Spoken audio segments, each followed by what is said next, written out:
Waktu pemerintahan sebenarnya sekolah.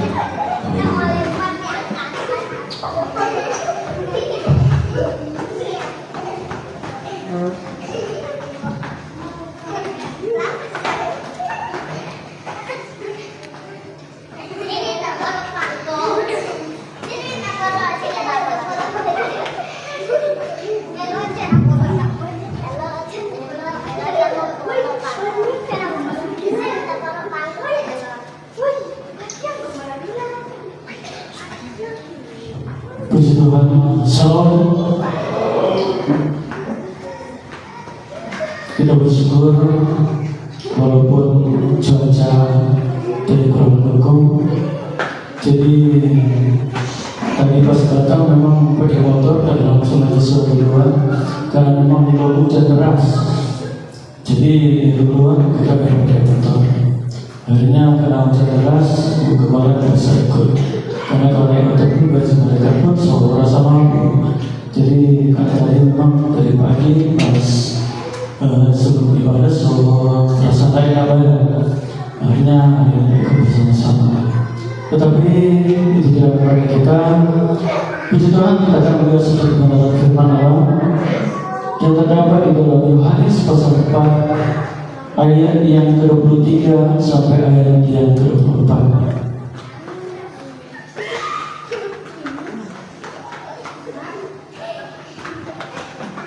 Yohanes pasal 4 ayat yang ke-23 sampai ayat yang ke-24. Tema yang kita lembaga Alkitab Indonesia, percakapan dengan perempuan Samaria. Saya akan bacakan ayat ini. Tetapi saatnya akan datang dan sudah tiba sekarang bahwa penyembah-penyembah benar akan menyembah Bapa dalam roh dan kebenaran. Sebagai Bapa menghendaki penyembah demikian. Hal itu roh, dan barang siapa menyembah Dia harus menyembahnya dalam roh dan kebenaran. Kebenaran hari ini saya akan sampaikan itu khotbah tekstual, yaitu ambil ayat per ayat dan untuk referensi yang lain untuk menguatkan kita sebagai orang yang percaya kepada Tuhan. Tentunya tema kecil kita adalah penyembahan sejati. Kalau namanya berbicara penyembahan sejati berarti ada juga penyembahan yang tidak sejati. Berarti ada penyembahan yang tidak sungguh-sungguh. Tetapi kita melihat kebenaran yang sangat luar biasa dalam percakapan dengan perempuan Samaria ini. Kita melihat bahwa latar belakang ada satu suku budaya di sana, ada satu perbedaan yang sangat luar biasa bahwa tidak ada namanya persahabatan antara orang Yahudi dengan Samaria. Karena dalam pandangan budaya setempat bahwa orang Samaria adalah orang yang dikucilkan, orang yang disingkirkan, orang yang tidak dipeduli. Karena mereka kawin dengan bangsa lain, tetapi pada dasarnya mereka adalah satu. Tetapi karena pada waktu itu mereka kawin dengan bangsa lain, terjadilah pemisahan. Dan pemisahan itulah yang membuat ahli Taurat atau orang-orang Yahudi tidak menyukai orang-orang Samaria. Namun satu peristiwa yang sangat luar biasa terjadi satu percakapan. Dan tentunya percakapan ini menimbulkan satu kontroversi, satu perbedaan pendapat, satu budaya. Dan di sini kita melihat satu hal yang sangat istimewa. Tuhan menentukan batasan itu. Tuhan mempatahkan itu semua batasan-batasan itu. Jadi waktu kita berjumpa dengan Tuhan, mengalami perjumpaan dengan Tuhan, tidak ada batasan apapun. Amin. Kita tidak bisa dibatasi oleh suku dan budaya atau adat apapun. Kita tidak bisa dibatasi dengan latar belakang apapun dalam kehidupan kita sebagai orang yang percaya. Kita melihat bahwa seorang perempuan Samaria ini, kita tahu bahwa dia latar belakang adalah orang yang sangat-sangat berdosa, mati secara rohani, tidak punya keinginan untuk bangkit. Tetapi sekarang sedang bisa mulai perjumpaan dengan Tuhan, kehidupannya berbeda. Kehidupannya melalui satu perubahan yang istimewa, satu perubahan yang sangat luar biasa yang dia alami, yang dia rasakan. Satu perjumpaan yang luar biasa. Satu pertanyaan buat kita, waktu dia mengalami satu perjumpaan dengan Tuhan, apa yang dia buat? Apa yang dia lakukan? apa yang terjadi dalam hidup. Dia mengalami satu perubahan 100%. Perubahan yang sangat signifikan, yang tidak bisa diukur secara logika oleh manusia. Tapi kita melihat bahwa di pandangan mungkin manusia itu dia sangat jelek. Tapi itulah mungkin di pandangan umat manusia daripada yang sangat hina. Justru orang yang sangat hina daripada kerinduan yang besar, punya rasa haus yang besar untuk mengalami pemulihan, mengalami perjumpaan. Kenapa? Di balik pergumulan yang dia hadapi, dia sudah berupaya bagaimana keluar dari kemudian persoalan hidup itu. Tetapi saudara kasih dalam Tuhan, dia mengalami satu perjumpaan yang sangat luar biasa, yaitu dia mengalami perjumpaan dengan Tuhan Yesus. Apa yang dia lakukan? Dia tunduk dalam hadirat. Dia tunduk pada ketaatan. Dia menerima firman itu dengan penuh keyakinan, penuh keteguhan. Namun terjadi kehidupannya berubah. Saat itu dia menanggalkan segala beban. Dia tinggalkan terbayangnya waktu dia tadinya mau bersama ambil air. Kenapa dia harus datang jam 12 siang? Karena memang pada waktu itu dia dan kehidupannya kan hidup dalam dosa. Jadi tidak mau dia pergi menimba air di sumur kalau dilihat orang. Tetapi waktu dia berjumpa dengan Tuhan, apa yang terjadi? Dia tinggalkan itu. Dia tinggalkan kepada pikiran yang ambil air sudah hilang.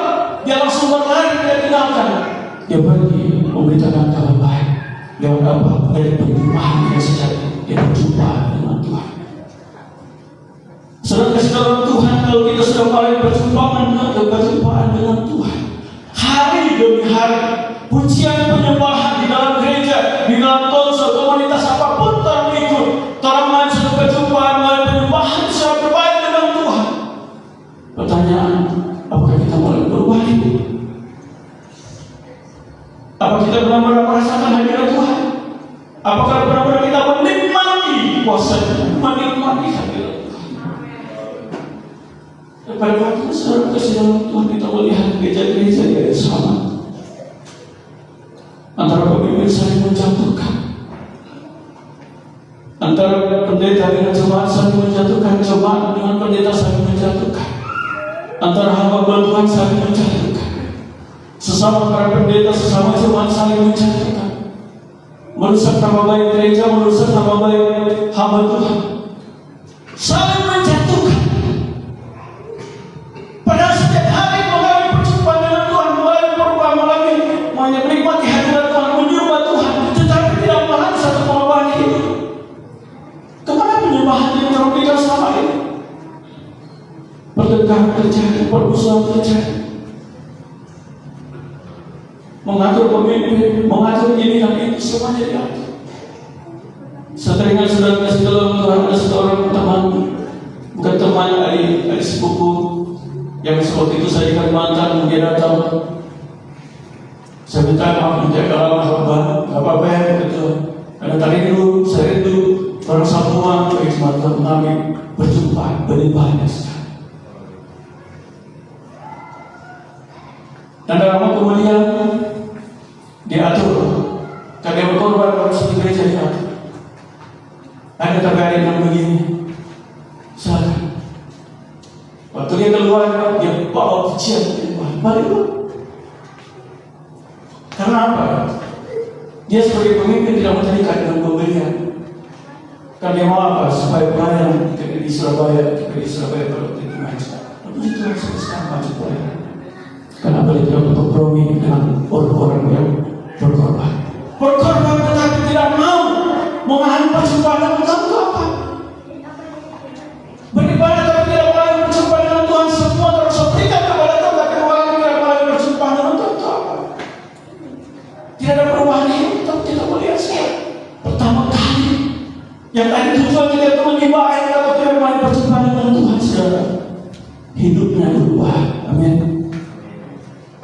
Saudara kasih dalam Tuhan, bisa kita mengalami perjumpaan dengan Tuhan, satu edukasi, saling mengasihi, saling mengampuni, saling memaafkan. Seperti sana, Bobor pada terima dan berdosa pada 23. Itu kata-kata lahir, kata Yesus. Tidak boleh terbuat, tapi kita bersama belajar. Semakin kita menyembah Tuhan, semakin hidup dalam roh, semakin kita menyembah dalam roh dan kebenaran, hidup kita makin akrab dengan Tuhan. Kalau hidup kita makin akrab dengan Tuhan, segala sesuatu yang menjadi penghalang kita akan berlalu. Semua yang kita simpan dalam hati kita akan berlalu. Permusuhan yang timbulkan selama ini berlalu. Semuanya akan berlalu. Yang ada dalam adalah kasih dan pengampun, sehingga kita bisa menjadi pribadi yang menyembah yang sejati. Sudah kasih dalam Tuhan, kita melihat penyembahan asalnya adalah bahasa Ibrani sakca, artinya sujud, tunduk, menyembah. Mazmur 55:95 ayat 6. Masuklah kita sujud menyembah, berlutut di hadapan Tuhan yang menjadikan kita. Jadi kasih dalam Tuhan, kita harus sujud menyembah kepada Tuhan. Kita harus berlutut menyembah kepada Tuhan. Ada satu penyerahan diri secara total kepada Tuhan. Diserahkan hidup kita secara total kepada Tuhan. Orang bukan lagi yang kita lagi sendiri, saudara-saudara. Orang seorang pribadi yang menjadi penyembah Tuhan bukan milik kita sendiri, lain seperti Tuhan. Bukan milik siapa lagi. Ada satu perbedaan antara menjadi penyembah dan penyembahan. Kalau kita menjadi penyembah berarti pribadi kita dengan Tuhan, perempuan sama dia. Itu cuma sedikit penyembah satu. Penyembahan kita lakukan secara bersama. Tetapi apakah berdampak? Satu hal yang boleh kita rasakan sekarang, dia menyembah secara pribadi, bersekutu dengan Tuhan, hal itu mengalami perubahan. Kalau orang bersekutu bersama, bersama, bersekutu, kumpul bersama, doa bersama, mudah mengalami perubahan bagi manusia. Apakah tidak menyakiti hati Tuhan? Air sama ini saudara, iblis begitu cara untuk merusak penyembahan kita. Iblis berusaha untuk merusak hubungan kita dengan Tuhan segala macam cara dari sama ini. Segala cara saudara. Makanya firman Tuhan katakan berjaga-jaga dan berdoa. Dia 1 Petrus, dia seperti singa maut yang mengaum-ngaum, yang akan menolong siapa yang lemah imannya. Dia tidak mau tertahan, tapi dia telah membantu. Bagaimana caranya? Di saat kita menjadi korban fitnah, korban caci maki, korban segalanya. Sama dengan perempuan sama ibu korban, tapi dia tidak pernah membalas. Tapi apa yang terjadi? Walaupun saya tidak menjadi korban, tetapi waktu dia mengalami perjumpaan dengan Tuhan, dia menyembah kepada Tuhan, dia langsung tanggalkan kembali, dia pergi melangkah, dan dia pergi jadi saksi yang pertama di kawasan Samaria. Amin. Jadi coba begitu sekarang, waktu kita menyembah, berjumpaan dengan Tuhan, kita tanggalkan semuanya. Kita tinggalkan masalah hidup kita kepada Tuhan.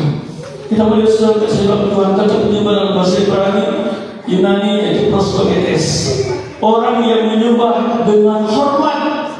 Yaitu dalam Yohanes 4 ayat yang ke-23, penyembah yang benar. Kemudian berikutnya penyembahan dalam bahasa asli yaitu Yunani proskoneo, memuja, berlutut, sujud dalam penghormatan. Itu dalam ayat yang ke-24. Penyembahan kita adalah penghormatan kita kepada Allah. Amin. Jadi berbeda antara menjadi penyembah dan menyembah. Berbeda menjadi penyembah dan hanya menjadi seorang yang penyembahan. Itu berbeda sekali. Lebih bagus kita kasih dalam Tuhan, kita bangun hubungan kita benar-benar menjadi seorang penyembah secara pribadi. Kalau kita sudah terbangun penyembah secara pribadi, otomatis waktu kita tergabung dalam komunitas, roh kita bangkit. Amin. Roh kita menyala-nyala. Di situ terjadi manifestasi roh. Di situ terjadi penyembahan secara serentak. Semua berbahasa roh, semua menyembah Tuhan. Kenapa? Pribadi dan pribadi semua masing-masing sudah akur dengan Tuhan, sudah akur dengan sesama. Tapi waktu dia gabung di komunitas, terjadi api Roh Kudus, api kuasa. Kalau seandainya saudara, kenapa hari ini saya berbeda menyampaikan kebenaran Tuhan? Karena saya bayar baik sama dia sekarang. Kita perlu membawa diri kita untuk hidup dalam penyembahan yang sejati. Amin. Kita hindarkan dulu obsesi hal lain, tapi kita bawa hidup kita dalam penyembahan yang sejati. Kita melihat secara dari sikap penyembahan yang sejati. Saya mencoba datang dengan kerendahan hati. Amin. Waktu kita menyembah Tuhan, tidak mengakui kita di hadapan Tuhan, bahwa kita yang terbatas. Tidak ada apa-apa di hadapan manusia di hadapan Tuhan. Bagaimanapun cara kita menyembah Tuhan, menjadi penyembah yang sejati, kita harus pegang dengan penuh kerendahan hati. Dan kita harus mengakui keterbatasan kita di hadapan Tuhan. Kita harus menyadari bahwa kita penuh dengan dosa. Kalau penuh dengan dosa, bicara tentang dosa adalah melawan perintah Tuhan, melanggar perintah Tuhan. Dan kita melihat sudah kasih dalam Tuhan di sini menunjukkan bahwa kita sangat membutuhkan Tuhan. Yakobus 4 ayat 10, rendahkanlah dirimu di hadapan Tuhan dan Dia akan meninggikanmu. Cuma satu simpel dan sederhana. Dia merendahkanlah dirimu di hadapan Tuhan, Tuhan akan meninggikan kita. Tapi berapa banyak kita mau meninggikan manusia, sehingga penyembahan itu tidak menjadi sempurna di hadapan Tuhan. Karunia dan talenta itu adalah pemberian yang Tuhan berikan dalam hidup besar. Tetapi kalau kita membawa karunia itu dan penyembahan itu sendiri berjalan bersama, untuk membangun satu terobosan di dalam Tuhan. Saudara kasih dalam Tuhan disini dikatakan rendah hati akan diangkat oleh Tuhan. Tuhan tidak berkenan kepada orang yang tidak rendah hati. Jadi betapa penting kita harus tetap rendah hati di dalam ibadah kita. Dan firman Tuhan kata saat kita datang kepada Tuhan yang rendah hati, kita akan ditinggikan. Bukan manusia yang mengekspos kita, bukan manusia yang mempromosikan kita, tetapi Tuhan yang akan mempromosikan kita. Terang atau kapan, dan kita tunggu waktu Tuhan. Nah, saya bersyukur saudara dalam gereja di depan Pikosta, saya sampai melihat teman-teman hamba Tuhan sudah banyak yang mempromosikan karena apa? Terpentingan, terlihat dari hidup mereka, hidup dalam menyembah kepada Tuhan. Sudah kasih dalam Tuhan yang berikutnya adalah tidak mengandalkan diri sendiri. Lukas 18 ayat 13-14, yaitu pemuncak yang berkata, ya Allah kasihan aku orang berdosa ini, lebih dibenarkan dengan orang lain. Jadi kerendahan hati ini tidak membawa kita prestasi rohani, tetapi kita bersandar kepada karunia Tuhan. Yang berikutnya adalah sikap hati yang hancur dan tunduk. Kita melihat saudara kasih dalam Tuhan dalam Mazmur 84 ayat 2, jiwaku hancur karena merindukan peraturan Tuhan, hatiku yang ingin bersorak-sorak kepada Allah yang hidup. Saudara kasih dalam Tuhan ialah pujian nyanyian keturunan Bani Korah. Kenapa keturunan Bani Korah berkata jiwaku hancur dan merindukan peraturan Tuhan? Karena apa saudara? Keturunan Bani Korah atau nenek moyang mereka saudara, mereka memperbentak,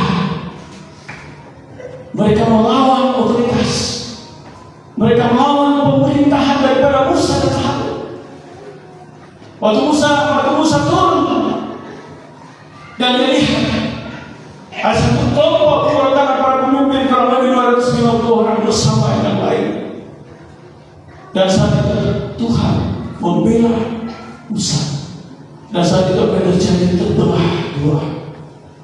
Dan suku Bani Korah atau suku Lewi, mereka tenggelam seketika itu juga. Tenggelam hidup-hidup. Makanya waktu mana saya ikut seminar untuk bersama-sama dengan Bapak Gembala tentang Bani Korah ini, waktu tak ingat mau kita pulang, mau kita selidiki ada apa dengan Bani Korah. Waktu saya belajar ternyata itu mereka melawan otoritas. Dan saat itu mereka ditenggelamkan. Sehingga yang terjadi, keturunan Bani Korah, mereka tidak binasa, melainkan mereka diselamatkan. Tetapi saat mereka diselamatkan, apa yang mereka lakukan? Mereka punya kerinduan yang sama, menjadi seorang pribadi yang menyembah. Mereka kenal Bani Korah adalah tugas mereka adalah membawa puji-pujian, mau penyembahan di dalam bait Allah. Dalam pemerintahan Raja Daud, mereka dibawa di situ. Tugasnya adalah melayani altar, dan sebelumnya adalah menjaga pintu bait Allah. Dan tugasnya mereka. Dan kita melihat di saat mereka melihat satu peristiwa itu, mereka terus membawa hidup mereka untuk lebih akrab dengan Tuhan. Mereka mau lebih dekat dengan Tuhan. Untuk apa? Untuk menyembah kepada Tuhan dengan penuh rasa hancur dan merespon panggilan Tuhan. Untuk apa? Menikmati hadiratnya. Jadi keturunan mereka diselamatkan karena apa? Mereka hidup terus dalam kerendahan hati, dalam penyembahan. Ada fondasi utama yang mereka alami, yaitu hadirat Tuhan. Tanpa kerendahan hati, penyembahan hanya jadi satu fondasi yang kosong. Tetapi dengan kerendahan hati kita menyentuh hati Tuhan. Amin. Waktu kita datang kepada Tuhan, menyentuh hati Tuhan. Amin. Waktu kita menyentuh hati Tuhan, seperti ada satu perubahan hidup yang terjadi, satu terobosan yang luar biasa. Yang berikutnya kita melihat bagian B, fokus kepada Tuhan bukan kepada diri sendiri. Kita melihat dalam Ibrani 12 ayat yang kedua, mari kita melakukan dengan mata yang tertuju kepada Yesus, yang memimpin kita dalam iman, yang membawa kita itu kepada kesempurnaan, yang dengan mengabaikan kehinaan tentu memikul salib karena sukacita yang disediakan Dia, yang sekarang dulu di sebelah kanan Allah Ta'ala. Yang pertama di sini adalah saya ulangi, menatap kepada Yesus bukan kepada lingkungan. Jadi penyembah yang sejati adalah fokus kepada Tuhan, bukan menatap kepada lingkungan, bukan menatap kepada persoalan, bukan melihat kelemahan kekurangan orang lain, bukan melihat situasi apapun, tetapi fokus kita hanya kepada Tuhan. Supaya apa? Kita benar merasakan waktu kita masuk di dalam gereja, masuk dalam ibadah, fokus kita beribadah kepada Tuhan. Kita tidak melihat kekurangan siapa yang terjadi perubahan hidup secara signifikan. Bukan sekedar perubahan hidup, menikmati, menyentuh hati Tuhan. Tapi kalau masuk, langsung lihat, kan bilang apa adanya, nggak ada merasa apa-apa. Kalau hati kita masuk dari sejahtera dalam ibadah, kita pulang tidak bawa sejahtera. Kita pulang dengan membawa dampak. Justru membawa dampak yang negatif. Orang lain yang menjadi korban, keluarga menjadi korban, istri, anak, suami menjadi korban, lingkungan menjadi korban. Karena kita datang kepada Tuhan bukan untuk semua hati. Kita bawa aura negatif, spirit yang negatif. Tapi sekarang kasih Allah waktu kita masuk, kita fokus kepada Tuhan, kita pulang membawa spirit yang positif, menjalani hari demi hari dengan sukacita, dengan penuh kemenangan. Dan kemenangan diberikan oleh manusia, dan kemenangan diberikan oleh Tuhan. Saudara kasih orang Tuhan yang berikutnya, menanggalkan segala keraguan. Kolose 3 ayat 2. Pikirkanlah perkara yang di atas, bukan yang di bumi. Jadi saudara kasih orang kembali perjumpaan dengan Tuhan, menikmati hadirat Tuhan, tanggalkan segala gangguan apapun dalam pikiran kita. Baik dalam bahwa saudara kita dalam pikiran kita. Tuhan tidak melihat masalah kita, tapi Tuhan melihat apa yang kamu lakukan. Kesungguhan hati kita, dan kita pikirkan perkara yang di atas, pikirkan satu keselamatan, pikirkan hubungan kita dengan Tuhan. Yang berikutnya adalah mencari wajah Tuhan, bukan perasaan dan sensasi. Mazmur 27 ayat yang ke-8. Hatiku mengikuti firman, carilah wajahku maka wajahmu ya Tuhan ku cari. Jadi tujuan penyembahan bukan perasaan enak atau suasana emosional, tetapi mengalami perjumpaan pribadi dengan Tuhan. Fokus kepada Tuhan berarti menyembah dengan segenap hati, baik pikiran dan jiwa, tanpa gangguan oleh hal-hal yang luar. Amin. Kita harus fokus sama Tuhan. Kita lihat yang bagian C, menyembah dalam roh dan kebenaran. Yohanes 4 ayat ke-24. Angin turun dan barang siapa menyembah Dia harus menyembah dalam roh dan kebenaran. Bahasa Yunani berarti pneuma, artinya roh, angin, nafas. Menyembah dengan hati yang dipenuhi dan digerakkan oleh Roh Kudus. Jadi kalau kita menyembah dalam roh, berarti kita bukan digerakkan oleh pemimpin, bukan digerakkan oleh WM, bukan digerakkan oleh pemusik. Kita harus berubah. Kita menyembah Tuhan dalam roh karena digerakkan oleh Roh Kudus. Amin. Semuanya digerakkan oleh Roh Kudus. Tidak ada yang digerakkan oleh orang lain. Roh Kudus orang lain itu adalah sebagai support penyembahan, tapi dia sudah bangun pribadi hubungan dengan Tuhan, menjadi penyembah yang sungguh-sungguh Tuhan. Otomatis dia akan kuasa spirit yang sangat luar biasa. Roh Kudus bekerja dengan luar biasa. Saya melihat, saya bukan menguji hamba Tuhan, Pak Pendeta Kepala pada dia luar. Di situ saya melihat karya Roh Kudus bekerja. Tapi jangan sampai bilang begini, maaf ya Pak Kepala. Aduh, pendeta yang di dalam hati, kita bersama pada dia. Atau Pak Ketua, saya mau sangat tahu Pak untuk Pak Dania, tidak bisa saja. Masing-masing untuk berkarunia. Amin. Dalam Alkitab katakan kita memiliki karunia yang berbeda-beda. Jadi kita tidak bisa bersamakan. Kita masing-masing punya karunia. Ada orang yang menumpangkan tangan, ada orang yang menumpang kandang dari jarak jauh tumpang. Tapi ada orang yang berusaha menumpang tangan lalu sampai pekerjaan Roh Kudus, manifestasi Roh Kudus bekerja, sabdawatan Roh Kudus bekerja, otomatis mereka langsung dilakukan oleh Tuhan. Kalau pekerjaan kuasa lawatan Tuhan, saya pernah belajar di sana. Ada dua tipe, tapi tidak menjelaskan tentang itu. Tapi kita merasa bahwa penyembahan atau kita menikmati manifestasi pekerjaan Roh Kudus adalah untuk kita membawa hati kita menjadi pribadi yang menyembah. Kenapa Bapak Gembala? Saya tahu orang yang pakai karunia ada berkorban, saudara. Bukan ada berkorban, berkorban apa waktu untuk pujian penyembahan secara pribadi. Saya tak lihat, tapi secara roh saya kita tahu. Puasa. Di balik pengorbanan itu pasti Tuhan bekerja. Tuhan bela. Tuhan tolong pekerjaan Roh Kudus bekerja dengan heran dan luar biasa. Jadi sedang kasih dalam Tuhan, waktu kita menyembah kepada Tuhan, jadi yang menggerakkan kita adalah Roh Kudus. Dan berikutnya kita melihat menyembah dalam roh dan kebenaran. Bahasa Yunaninya aletheia, artinya kebenaran, realita, ketulusan. Penyembahan harus berdasarkan kebenaran firman Tuhan, bukan berdasarkan emosi, kebiasaan atau ajaran yang lain. Jadi sekarang kasih dalam Tuhan, waktu kita menyembah berdasarkan kebenaran firman Tuhan, amin. Berdasarkan pekerjaan Roh Kudus, bukan berdasarkan kita menyembah berdasarkan emosi, luapan, sensasi, kebiasaan. Kalau kita yang melakukan berdasarkan penyembahan berdasarkan emosi, berdasarkan hanya Tuhan berdasarkan emosi, kita tidak mendapatkan apa-apa. Kita akan mengalami suatu perubahan. Kita tidak akan mengalami orang lain secara positif. Tapi kalau kita benar-benar membawa penyembahan kita berdasarkan kebenaran firman Tuhan dan digerakkan oleh Roh Kudus, sesuatu hal yang luar biasa yang Tuhan akan lakukan. Jemaat yang ulang-ulang, mereka yang mendengarkan perintah Tuhan berkumpul, dan mereka banyak fokus pada penyembahan, pujian-penyembahan.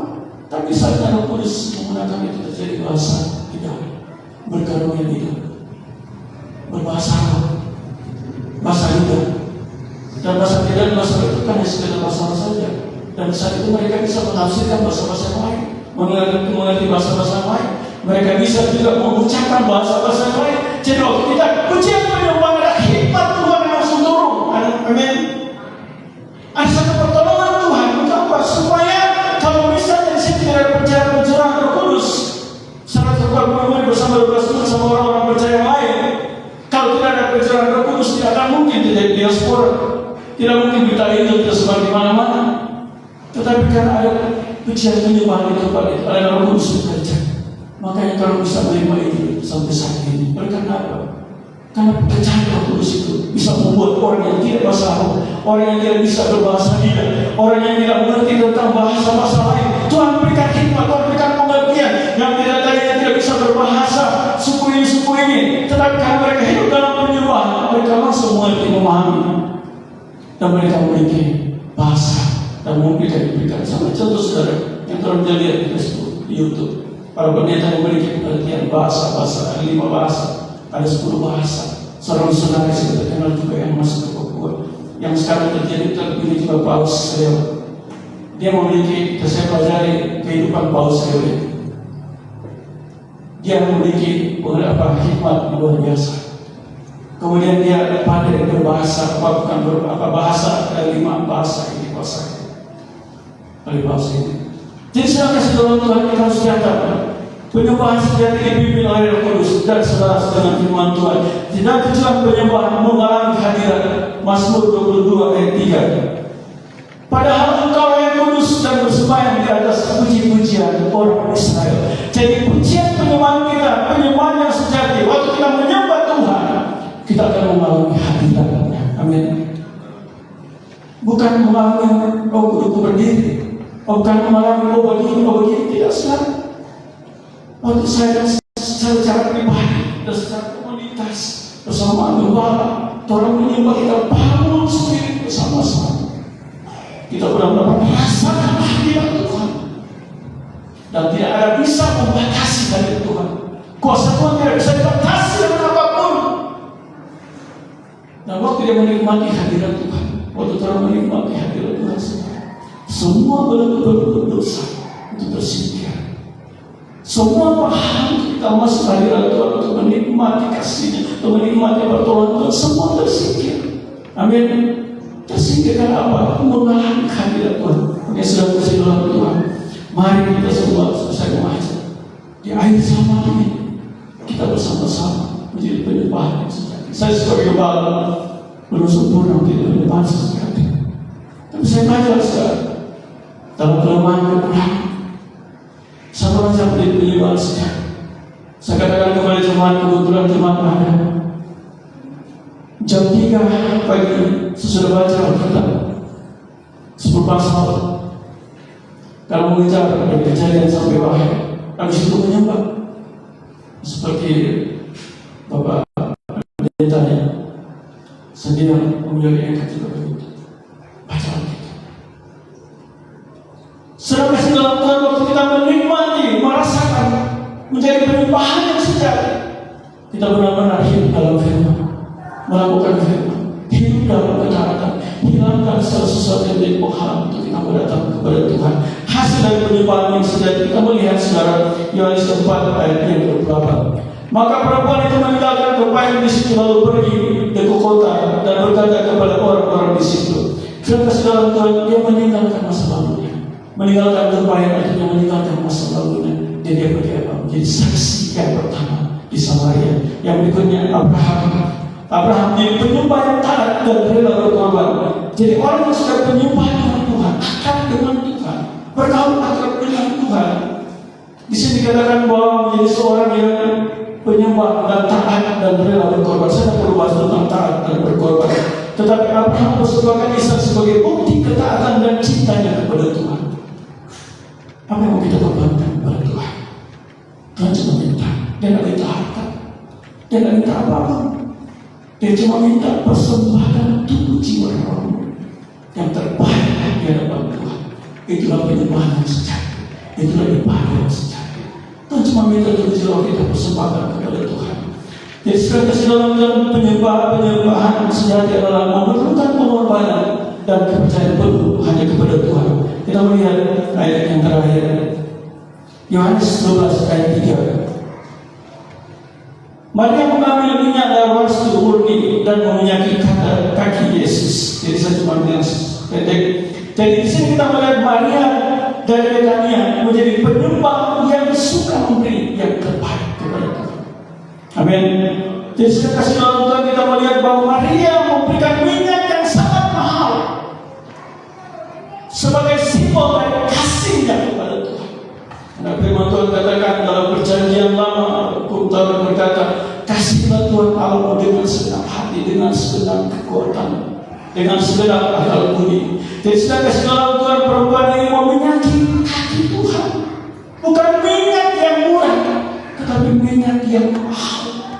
Kenapa dia lakukan saudara? Sehingga murid-muridnya jadi heran. Coba Tuhan, guru, kasih mereka juga pada orang. Coba kok sungguh yang kasih kepada orang Pak. Tidak seperti itu saudara, kasih dalam Tuhan. Tetapi di sini kita melihat Tuhan Yesus berkata, biarkanlah dia melakukannya. Sebagai apa? Penyembahannya kepada Tuhan. Jadi orang yang suka menyembah kepada Tuhan menjadi penyembah yang sejati harus rela berkorban. Amin. Berkorban waktu dan tenaga. Sama seperti perempuan ini, sehingga apa yang terjadi? Penyembah sejati menunjukkan kasih dan total dan pemberian yang terbaik kepada Tuhan. Jadi hidup dalam penyembahan sejati bukan hanya pada saat ibadah berlangsung, tetapi menjadi gaya hidup sehari-hari. Amin. Jadi penyembahan itu setiap hari. Tidak bisa hanya di gereja. Kalau hanya di gereja untuk apa sekarang? Kita harus tahu penyembahan itu setiap hari. Penyembahan itu setiap hari adalah mulut. Mulut berbicara baik-baik. Dan Tuhan katakan kita akan dihakimi bukan perbuatan lewat perbuatan kita, tetapi kita akan dihakimi lewat perbuatan kita. Setiap kata yang keluar dari mulut kita itu akan bertanggung jawab kepada Tuhan. Karena karakter itu sampai di akhir. Apa yang kita lakukan karakter dalam dunia ini akan disimpan dalam hadirat Tuhan, dalam kuasa dari surga. Jadi semua di dalam pengadilan Tuhan yang dicari yang di pengadilan Tuhan yang akan ditanya apa yang Tuhan lakukan, apa yang Tuhan buat di hadapan Tuhan. Jadi sudah kasih dalam Tuhan, kita harus senantiasa membawa hidup kita dalam pujian, apapun penyembahan kita menjadi gaya hidup sehari-hari. Jadi mari saya mengajak kita semua sama-sama kita menjadi penyembah yang sejati dan memuliakan Tuhan dengan hati, pikiran, tubuh dan seluruh hidup kita. Jadi totalitas hidup kita berikan untuk Tuhan. Ayat penutup Roma 12 ayat 1. Persembahkanlah tubuhmu sebagai persembahan yang hidup, kudus dan berkenan kepada Allah. Itulah ibadah yang sejati. Amin. Saya percaya kita dalam kehidupan ini kita akan mengalami terobosan. Bila kita bangun secara pribadi itu penyembahan yang sejati. Baru kita tidak boleh menuntut. Tuhan mana ada bilang, ada yang kemarin, Bapak kan kembali, ini masih jadi ini, Bapak dulu, kembali sama-sama. Anjur, ini kita sendiri kita bangun. Intinya kita sama-sama jadi contoh dan teladan, bersama-sama menjadi penyembah yang sejati. Kita bangun sendiri secara bersama-sama. Saya percaya waktu kita bangun sendiri bersama-sama. Saya percaya di tahun ini lebih cepat diteruskan. Di mana sebenarnya banyak terobosan yang luar biasa terjadi penuh jiwa-jiwa. Apalagi kita lama lagi 210 hari. Mari kita bawa hidup kita sama-sama menjadi penyembah yang sejati di dalam Tuhan. Seorang untuk mengenai musik kita dan maka satu pujian kusanjung kau di tempat ini.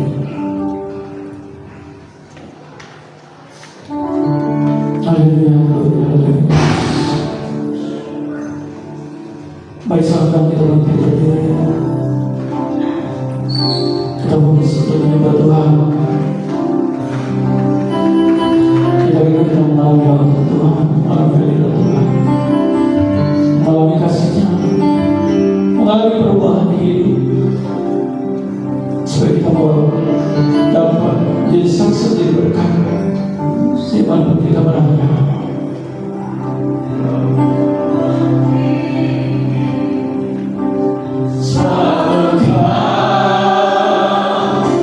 Ya Allah.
tempat ini, ada pergumulan, ada persoalan